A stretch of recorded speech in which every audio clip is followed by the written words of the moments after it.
All right, guys, we're going to attack this EOC independent practice. And I'm just going to give you some ways or just go over how you should have approached this. What I noticed in the responses was that for the most part, you guys listened to the guided practices and followed those steps, and most of you looked at the notes and followed those steps as well. What I did notice was a good number of you were also being very general and obtuse in your responses in numbers 2 and 3. And so I need to remind you that you need to specify and be specific and explicit about the claims that you're identifying, the evidence that you're identifying, and also be explicit in how evidence is effectively being used by the author. And I need to say that because there's a difference, because I kept seeing the word credible in question 3, and credible does not necessarily mean effective, because you can use a credible quote from a study or an expert in that field, that area, but not use it effectively to support your argument. So you need to be explicit in those two senses in order to get full points.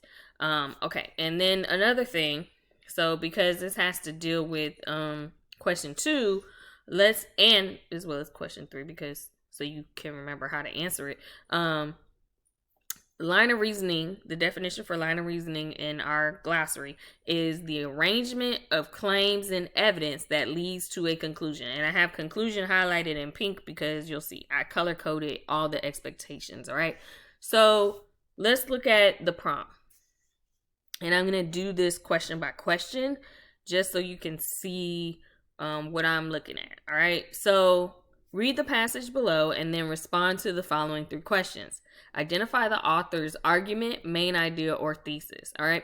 And so I did 2 things. I did general main idea and thesis. Even though these are interchangeable, they talk about the same things, but the thesis statement is a little bit more specific. But it's very clear that the title gives us the general idea: against headphones. All right. So Virginia Heffernan is against headphones. While I'm at it, let me just interrupt this brief message with this.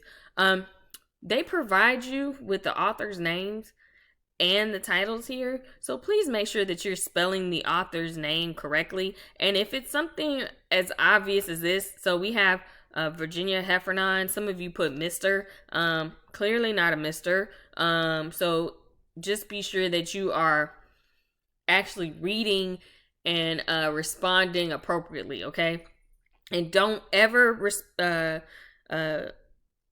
use the author's first name. Y'all aren't on a first name basis, okay? So their last name, please make sure you're spelling it correctly, all that other stuff. Because if you don't, it kind of undermines your credibility, okay? So just be able to actually read it and write it correctly, especially if it's right there in your face. All right, so back to this. So the general main idea is against headphones.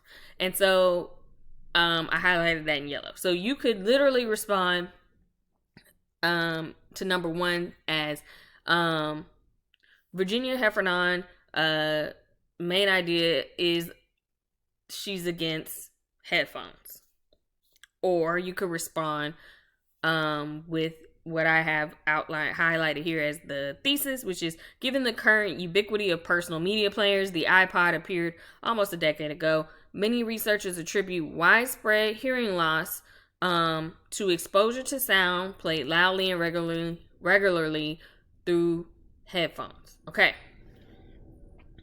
Or you could say this is Virginia Heffernan's thesis or argument. Okay. So you could say it that way. That could be your response to answer 1.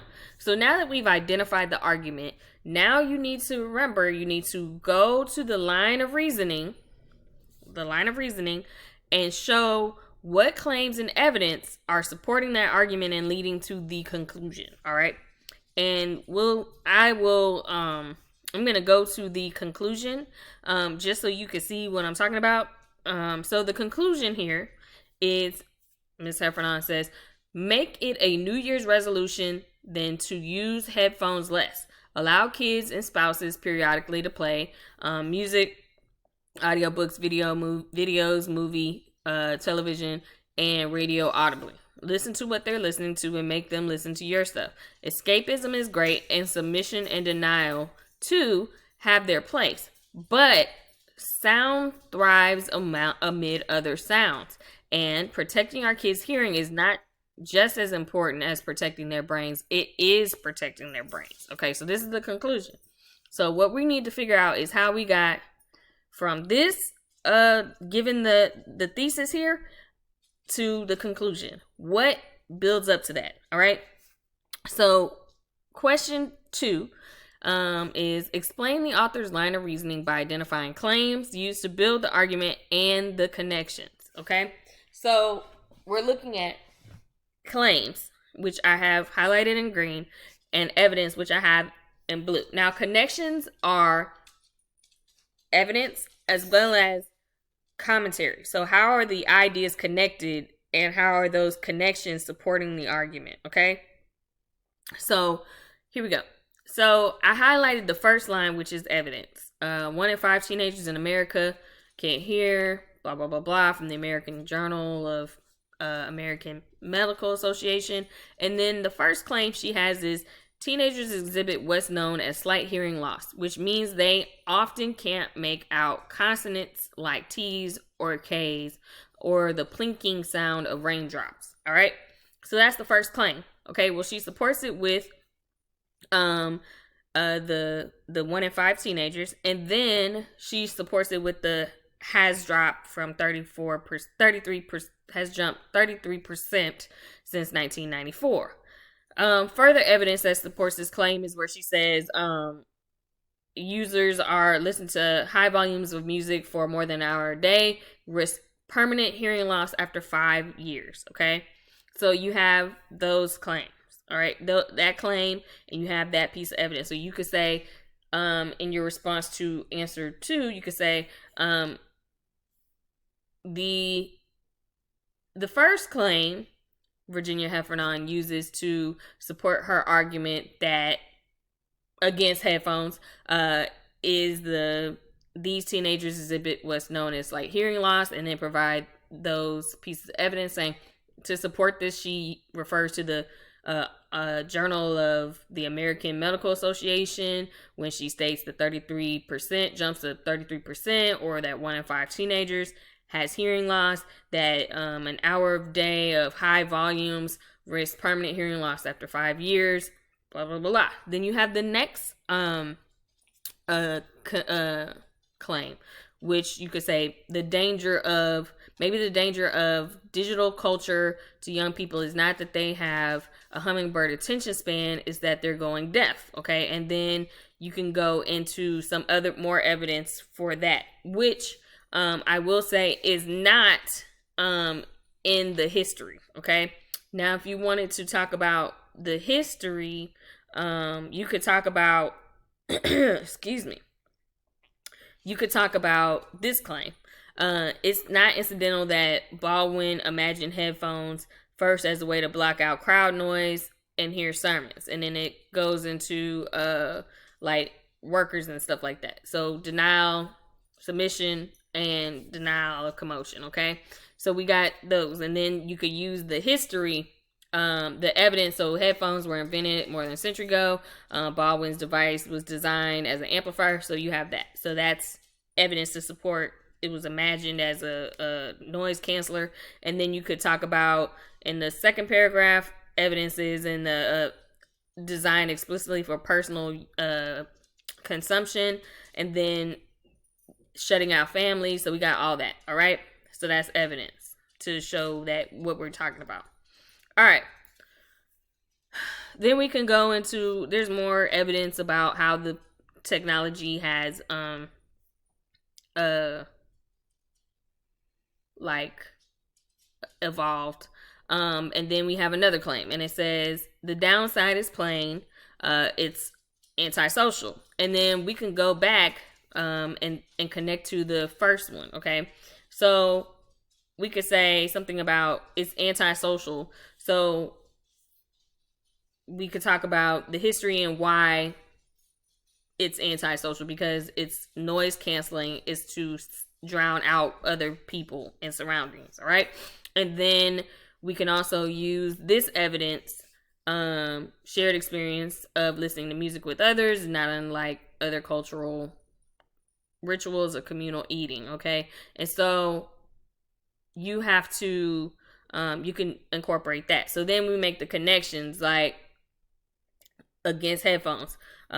Virginia Heffernan also states that the use of headphones is creating antisocial behaviors. And then you can go ahead, or using headphones is antisocial. And then you explain why. You could say headphones were actually first invented to drown out other sounds. You could say music is supposed to be a shared experience, and then all these other things. Okay. And so then you say, all right, so which these claims and evidence leads us to the conclusion that leads to her conclusion that we should use headphones less, and that we should have communal listening with our families and our children, okay, to protect their brains. So we got all that. So then we could also say, we could also bring in that that attention span quote if we want to, or line here to talk about protecting their brains. And so we have this evidence. So I'm showing you the claims, the evidence, but I'm also giving you the connections as to how these two things are connected to support the overall argument and come to that conclusion. Okay, so why she's against headphones and what she thinks we should do about headphones, then you got the conclusion. All right, so that's question 2. Question 3 is evaluate the effectiveness of the evidence the author uses to support the claims, okay, and the argument. So if we're looking at the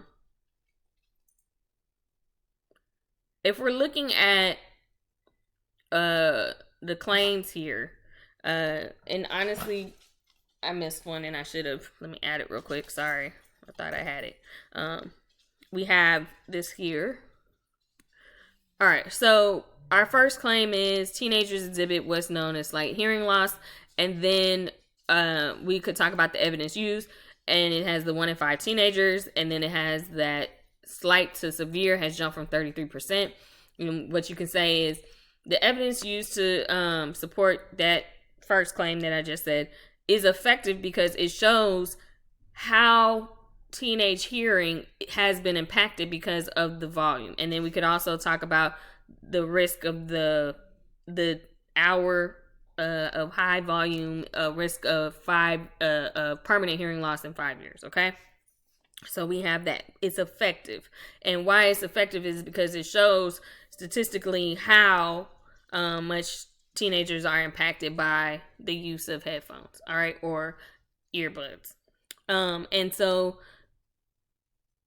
there's a difference between credible and effective, because she could be using credible evidence, but in a way that doesn't really support her argument. So you need to be sure that it's supporting the argument. Okay, so then the history of headphones has always been one of unexpected uses and equally unexpected consequences. And then you have they were invented 100 years ago, and I could say that's not really effective because what does it matter? And then that the device was first designed as an amplifier and 2 sound receivers, and then it could say about how the vibrations work, so that we could talk about that.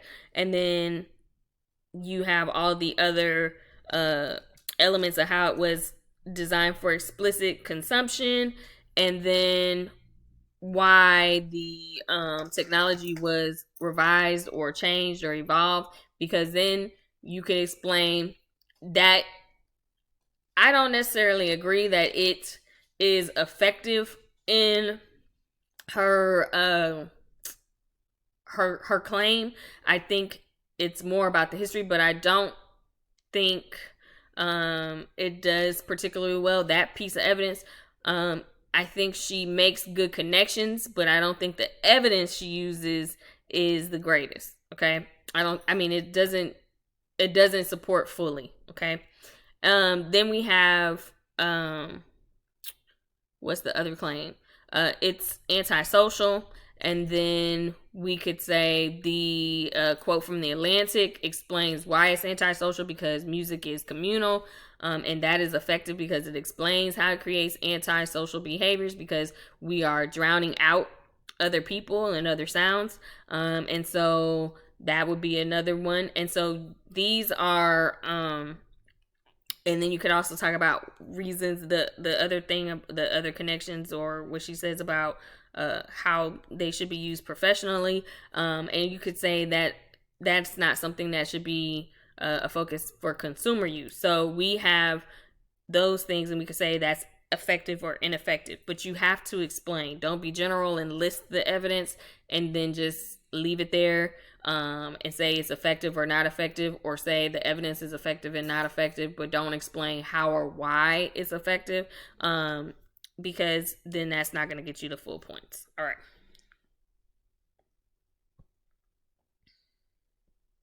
Part B. So part B, the directions are following four sources. The following four sources present multiple perspectives on the same issue or topic. Read the source carefully, focusing on both the thematic connection between them and the different perspectives each one represents. Okay, so we're talking about thematic connections, and then also the different perspectives each one represents. Then you're going to write a logically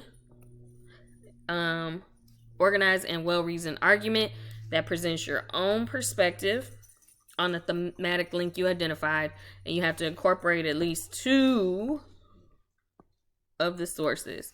You may also include other sources or outside knowledge. Draw upon your own knowledge in your response and refer to the provided sources as source A, source B, source C, or by the author's name. Again, if you have the author's name provided and you're using it, please make sure you spell it correctly, okay?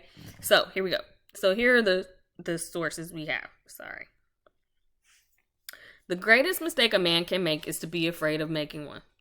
And then we have, you can never make the same mistake twice, because the second time you make it, it's not a mistake, it's a choice. The third one is, learn from the mistakes of others. You can never live long enough to make them all yourself. Anyone who has never made a mistake has never tried anything new. Okay, so we have four different quotes. All right. Now, you can talk about your themes could be a multitude of things, because this is subjective, but you just need to be able to support whatever you identify as your theme with an argument that you can support with at least two of the sources. All right. So let's look at it. So my theme could be simple as mistakes. My theme could be something like mistakes help us grow. Or people should learn from their mistakes. Okay, something like that. So you have all these, you have a whole bunch of options, right? Okay, and so then I have to come up with my my perspective. So my perspective on this is that